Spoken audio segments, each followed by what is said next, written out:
अस्सलामुअलैकुम friend and viewers, कैसे हैं आप सब। उम्मीद करता हूँ ठीक ठाक होंगे। आज बैठे बैठे एक टॉपिक याद आ गया। बेसिकली आज मैं आया हुआ था यूनिवर्सिटी में, तो थीसिस पे काम कर रहा हूँ जिस तरह मैं अपने, और सुपरवाइज़र से कभी साइन करवाओ, कभी इससे साइन करवाओ, उससे साइन करवाओ, एंड थैंक्स गॉड कि अप्रूव हो गया है थीसिस। अब मैं उस पर थीसिस लिखना स्टार्ट कर दूँगा और अपना जो है दुआ कर दीजिएगा मेरे थीसिस के लिए। उस्मान भाई मेरे साथ बैठे हुए हैं। बेसिकली ये हैं बैचलर्स के स्टूडेंट, और बैचलर्स के स्टूडेंट होने के साथ साथ मैं आप लोगों को चीज़ें बताता जाऊँ कि ये आप लोगों को वो चीज़ें बताएंगे, अपना एक्सपीरियंसेस बताएंगे कि मतलब यहाँ पे बैचलर के साथ आप अपनी फीसिस जो है मैनेज कर सकते हो, लिविंग एक्सपेंस जो है वो मैनेज कर सकते हैं, या फिर यूनिवर्सिटी से अगर दूसरी यूनिवर्सिटी में ट्रांसफ़र लेना है तो उसका भी क्या प्रोसीजर है, तो ये उस्मान भाई बताएंगे। तो उस्मान भाई सबसे पहले इंट्रोडक्शन दें अपना, और बताएं आप कौन सी डिग्री कर रहे हैं, किस यूनिवर्सिटी में आप आए, वहाँ से आप फिर साइप्रस इंटरनेशनल यूनिवर्सिटी में कैसे आए, क्यों आए, ये सारी चीज़ें ज़रा बताएँ। अस्सलाम वालेकुम बिलाल भाई, कैसे हैं आप? शुक्र अल्हम्दुलिल्लाह। बिलाल भाई, मेरा नाम उस्मान है, मैं पाकिस्तान से गुजरांवाला से बिलोंग करता हूँ। मैंने अपना इंटरव्यू किया था 2018 ICS में, तो उसके बाद फर्दर स्टडी का आगे यही प्लान था कि अब्रॉड जाया जाए। थोड़ा इसका शौक भी था, कीड़ा हुआ था जिससे, तो वो इधर आके तर गया वैसे। तो शौक था, फिर मैंने आपकी वीडियोज़ देखी, थोड़ी देर से गाइडेंस मिली, तो मैंने फिर अपना खुद ही अप्लाई किया साइप्रस इंटरनेशनल यूनिवर्सिटी में, और एक थी साइप्रस वेस्ट यूनिवर्सिटी में। दोनों से मुझे एक्सेप्टेंस लेटर मिल गया। जो साइप्रस इंटरनेशनल यूनिवर्सिटी में थी, इसमें मुझे मिली 50% स्कॉलरशिप। इसके साथ थी फ़ीस 3200 यूरो फॉर 1 ईयर। और जो साइप्रस वेस्ट में मुझे स्कॉलरशिप मिली थी वो थी 75%, और उसके साथ फ़ीस थी तकरीबन $1900। तो वो इससे काफ़ी कम थी साइप्रस इंटरनेशनल यूनिवर्सिटी से ना। फिर मैंने उसको प्रेफर किया क्योंकि वो थोड़ी अफोर्डेबल थी। मैंने फिर अपनी जो इनिशियल वो पे किया उधर यूनिवर्सिटी में। इनिशियल कितना था उसका? इनिशियल उसका मैंने दिया था $1000 दिया था उसका मैंने। वो मैंने पे किया, मुझे फिर ऑफिशियल एक्सेप्टेंस लेटर मिल गया। उसके बाद जो एम्बेसी की चेक लिस्ट थे, उधर से जो डॉक्यूमेंट्स थे वो मैंने प्रिपेयर किए, अपना वीज़ा अप्लाई किया, तो अल्लाह का शुक्र मुझे वीज़ा मिल गया। इधर मैं जब आया तब तो काम की सूरत हाल बहुत डाउन थी, कोविड था, कोई काम वगैरह नहीं था। मुझे थोड़ा टाइम मिल गया लैंग्वेज सीखने का, क्योंकि हमें जो लैंग्वेज का होता है ना इशू, वो इधर आके रियलाइज़ होता है। पाकिस्तान में बहुत मुश्किल हम सीख के आए, इसमें कोई नहीं सीखता। आपने यूनिवर्सिटी से जब ट्रांसफ़र लिया था उसके लिए डॉक्यूमेंटेशन क्या क्या रिक्वायर्ड हुए थे, तो कैसे आपने यहाँ से उस यूनिवर्सिटी से यहाँ पे ट्रांसफ़र लिया, कोई प्रॉब्लम वगैरह तो नहीं फेस करनी पड़ी आपको? जी बिल्कुल, जब मेरे 2 सेमेस्टर उधर मैंने कंप्लीट कर लिए, तो मैंने उनको बोला कि मैंने आपसे किया था मसला, तो आपने मुझे बोला था कि इसका ट्रांसफ़र हो सकता है। मैंने फिर यूनिवर्सिटी को बोला कि मुझे अपनी ऑफिशियल जो ट्रांसक्रिप्ट है वो चाहिए, तो जो मेरे इंटर और मैट्रिक की डिग्री जो मैंने जमा करवाई थी वो भी चाहिए। तो उन्होंने मुझे बोला कि आपका जो डेप्थ है वो क्लियर करें, तो मेरा कुछ डेप्थ था थोड़ा बहुत, तो मैंने क्लियर किया, उन्होंने मुझे वो दे दी, सिंपल सा। फिर मैंने आपके थ्रू एडमिशन अप्लाई किया, फिर मुझे एडमिशन मिल गया। तो फिर आपने मुझे बताया कि इस एडवाइज़र के पास, वो हमारा पोर्टल है ऊपर आ जाता है, तो वो फिर एडवाइज़र के पास गया। उसने मेरे कोर्स जो मैंने उधर पढ़े थे ना, वो उसने मेरे प्रूफ कर दिए, वो मैंने दोबारा नहीं पढ़ने, जो मेरे कोर्स थे वो खत्म। उसके बाद जो नेक्स्ट थे वो मैंने लिए, तो उसके बाद इधर मुझे फिर मिली 75% स्कॉलरशिप। उसके साथ मेरी फ़ीस बन गई तकरीबन 1700 यूरो। यानी सेम ही हो गई? सेम हो गई। वो यूनिवर्सिटी थोड़ी छोटी थी, स्टाफ भी इतना कोई नहीं था, तो ये था अगर स्टडी के लिए बड़ी यूनिवर्सिटी सेलेक्ट करनी चाहिए। तो फिर मैंने इधर 75% स्कॉलरशिप मिल गई, फ़ीस थी सेम, अफोर्डेबल थी। यह है कि मैंने थोड़े टाइम में लैंग्वेज सीख ली, जॉब का मुझे इजी हो गया जॉब। ये तो आपका हो गया प्रोसीजर जो है वहाँ से, मतलब यूनिवर्सिटी से यूनिवर्सिटी ट्रांसफ़र। अब मुझे ये बताएं जो बेसिक पॉइंट की बात है जिसके लिए मतलब वीडियोस देख रहे हैं फ्रेंड, कि आप बैचलर्स में जॉब किस तरह मैनेज कर रहे हो, और आपकी क्लासेस टाइमिंग क्या है, आप फुल टाइम कर रहे हो, पार्ट टाइम कर रहे हो, अगर पार्ट टाइम करते हो तो आपको पे कितना करेंगे, अगर फुल टाइम करते हैं तो आप कितना अर्न करते हो, ये चीज़ें मुझे थोड़ी सी बताएं। बेसिकली मैं जॉब कर रहा हूँ एज अ वेटर, रेस्टोरेंट है इधर।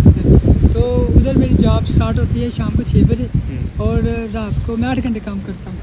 रात को 2 बजे मेरी छुट्टी मतलब जो है ऑफ हो जाता है। फिर मैं घर जाता हूँ, जाके सो जाता हूँ, 2:30-3 बज जाते सोते सोते। फिर ये है कि मैनेज करना पड़ता है 5 घंटे या 6 घंटे, इससे ज़्यादा हम नहीं सो सकते अगर हमने स्टडी करनी है। जाते हैं घर जाके सो जाते हैं। सुबह क्लासेस का कोई पता नहीं होता, एक क्लासेस सुबह 9:30 होगी, दूसरी 3:30 हो जाएगी, 4:30 हो जाएगी। तो इस तरह दिन में काम करना मुश्किल होता है। अगर हम अपना फीस सारे एक्सपेंसेस निकालना चाहते हैं तो उसके लिए हमें फुल टाइम काम करना पड़ेगा। फुल टाइम काम हम कर सकते हैं सिर्फ रात में, और रात में बहुत कम मिलते हैं काम, क्योंकि बहुत कम ऐसी जगह है जिधर पूरी रात खुला रहता है। ज़्यादा हम एज अ स्टूडेंट बैचलर में पार्ट टाइम काम कर सकते हैं इधर, जिससे ये होगा कि हम अपने जो लिविंग एक्सपेंसेस है ना वो हम कवर कर सकते हैं। कितनी सैलरी ले रहे हो आप फुल टाइम काम करके? मैं फुल टाइम काम करके ले रहा हूँ 8,600, जो अभी ऑफिशियल इधर सैलरी मेरी है। लेकिन हर जगह इतनी नहीं देते स्टूडेंट्स को। वो अगर आप तरकीश भी आती है, हर चीज़ आती है, फिर भी मुश्किल है कि इतनी आपको दें। आपको पार्ट टाइम की मिल सकती है 4,000, 5-6 घंटे आपको इतने की मिल जाएगी, 4,000 5,000 मैक्सिमम। तो इससे ये होगा सिर्फ आप अपने जो लिविंग एक्सपेंसेस है वो आप कवर कर सकते हो अगर आपने स्टडी को टाइम देना है। लेकिन अगर आपने सिर्फ नाम की स्टडी करनी है तो फिर तो आप फुल टाइम कर सकते हो दिन में। क्या रिकमेंड करते हो आप न्यू स्टूडेंट आने वाले स्टूडेंट्स को, कि उनको क्या चीज़ें करनी चाहिए यहाँ पे आके, या जब आप जॉब देखने के क्या क्या स्ट्रगल आपको मतलब देखने को मिली जॉब ढूंढने के लिए, क्या रिकमेंड करोगे आप? बिल्कुल, सबसे पहले अगर जो बंदा आ रहा है ना सिर्फ स्टडी के लिए, वो तो ज़रूर है, उसके लिए 100% रिकमेंडेड है। लेकिन जो बंदा आ रहा है कि इधर आके अर्निंग करनी है, वो फिर थोड़ा सोच ले, क्योंकि इधर स्टडी के साथ अर्निंग वो फिर थोड़ा मुश्किल है। क्योंकि यहाँ तो हो ना कि हमारी क्लासेस सुबह 10-11 बजे ख़त्म हो जाए, उसके बाद फिर हम फुल टाइम काम कर लें, इस तरह नहीं हो सकता इधर ये होगा कि फिर हमें पार्ट टाइम काम करना पड़ेगा, उसके साथ हम सिर्फ अपने लिविंग एक्सपेंसेस कवर कर सकते हैं। और जॉब का मैं आपको बता दूं कि जॉब जब हम जाते हैं ढूंढने तो शुरू में मुश्किल होता है। सबसे पहले तो हमें लैंग्वेज का इशू आता है, क्योंकि इधर ज़्यादा जो लोग हैं ना उनको इंग्लिश नहीं आती, ज़्यादा वो बोलते हैं तुर्किश बोलते हैं। बिल्कुल। तो शुरू में थोड़ा टाइम लगेगा, लेकिन ये है कि थोड़ा रेफरेंस अगर कोई मिल जाए तो इस तरह जॉब इजीली मिल जाती है। आपने रेफरेंस से देखी थी जॉब या खुद आपको मिली थी? नहीं, जो मेरी पहली जॉब थी ना, क्योंकि मैं नया था, मुझे किस चीज़ का पता नहीं था, वो मैंने रेफरेंस से ली। फिर यह है कि मैंने साथ अपनी थोड़ा लैंग्वेज ठीक किया, तो फिर उसके बाद मैंने खुद ही अपनी जॉब ढूंढी, मैंने खुद ही बात की उससे। क्या स्ट्रगल आपको यहाँ पे मतलब नज़र आती है कि जो न्यू स्टूडेंट आते हैं उसको, उनके लिए लाइफ लाइक जिस तरह पाकिस्तान में लोग देख रहे हैं कि यार आप भी जब पाकिस्तान होंगे आप भी सोचते होंगे यार साइप्रस जाऊंगा, वहाँ पे तो अयाशियाँ होंगी, मज़े कर रहे होंगे, ये वो ऐसे वैसे। तो उस चीज़ों को लेके क्या मतलब आपका यहाँ पे आके पॉइंट ऑफ व्यू चेंज हुआ कि यहाँ की लाइफ इजी है, हार्ड है, या फिर स्ट्रगल तो इंसान को करनी पड़ती है, ऑफ कोर्स करनी पड़ती है, उस पॉइंट ऑफ व्यू से थोड़ा बताएं। बिल्कुल, इधर आके जो हमारे पाकिस्तान में थिंकिंग होती है ना, वो इधर आके हमारी एक हफ्ते में ठीक हो जाती है। और क्योंकि जो हमने सोचा होता है, वीडियोस में देखा होता है, इधर वो बिल्कुल डिफरेंट है। इधर तो हमें जो अपनी नींद है वो भी ना घंटे सोच के करनी पड़ती है, 5 घंटे 6 घंटे। इसके अलावा जो नया स्टूडेंट आता है उसको थोड़ी इस वजह से डिफ़िकल्टी आती है, लैंग्वेज नहीं आती। कहीं भी आपने जाना है, कुछ लेना है, उसके लिए भी आपको थोड़ी बहुत लैंग्वेज आनी चाहिए। क्या रिकमेंड करते हो मेरे चैनल पे जो मैं वीडियोस बनाता था, क्या वो रियलिटी के रिलेटेड हैं थी यहाँ की, कि यहाँ पे आके आपको लगा कि नहीं बिलाल भाई जो झूठ बोलते थे, इस चीज़ का बताओ मुझे ज़रा। नहीं, जो आपने मुझे बताया था ना, जो मैंने आपकी वीडियोस देखी, जो आप मेरे से आपकी बात हुई थी फ़ोन पे, वो आपने जो बताया था वो 110% ट्रू है, कोई इसमें कोई गलत नहीं है, बिल्कुल ही ऐसा है। लेकिन ये है कि जिसने आना है उसने आना ही आना है। आपने मुझे भी बोला था, हर चीज़ बताई थी, लेकिन मैंने कहा था मैं जान के आ गई।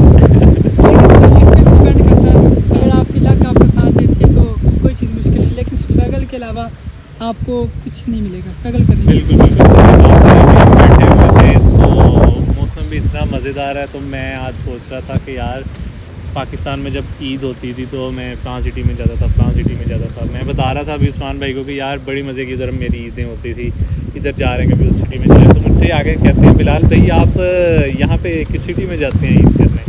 मैं इसकी बात वैसे सुन के थोड़ा सा हैरान हुआ। फिर मैंने कहा यार मैं तो सिर्फ सो के मतलब यहाँ की जो है ना ईद गुजार लेता हूँ, स्पेंड कर लेता हूँ, क्योंकि बहुत हार्ड लाइफ है यहाँ की, जॉब के साथ साथ सारी चीज़ें मैनेज करना। और फिर अभी उस्मान भाई भी बता रहे थे 14 अगस्त वाली बात हो रही थी कि बताएंगे या बताएंगे? बता रहे थे कि मैं 14 अगस्त वाले दिन उठाऊँ, तो मैंने फ़ोन खोला, जब स्टेटस देखे ना पाकिस्तानी दोस्तों के, तब पता चला 14 अगस्त है। तो इधर तो हमारा 14-15 अगस्त सेम होता है, कोई डिफरेंस नहीं होता। बिल्कुल ऐसा ही है, किसी इवेंट का यहाँ पे पता नहीं चलता, यहाँ पे मतलब क्या पता चलता है ये हम दिन का पढ़ते हैं, कितने बजे ड्यूटी है, कितने घंटे सोना है, बस यही। स्केजुअल एक आ जाता है हमारे पास कि ये आपकी ड्यूटी टाइमिंग है, जॉब टाइमिंग है, सिर्फ हमें वही याद होता है इतने बजे उठ के हमने जॉब पे जाना है, इतने बजे हमने ये भी जाना है। और ऊपर से जब कोई यूनिवर्सिटी का काम हो जाए तो आपका जो यूनिवर्सिटी में टाइम ज़ाया होता है ना, वो तो एक अलग ही स्टोरी है ना। तो ये हमारी शॉर्ट सी स्टोरी थी। उस्मान भाई के साथ एक नेक्स्ट में बहुत मज़े की वीडियो बनाऊंगा इंशाल्लाह जब उनका काम सारा हो जाएगा। तो मेरी तरफ से तो अल्लाह हाफिज़। कोई इन्फॉर्मेशन चाहिए और डिस्क्रिप्शन में लिंक मिल जाएगा, कमेंट में आ जाए कि वीडियो कैसी लगी। तो उस्मान भाई की तरफ से भी अल्लाह हाफिज़।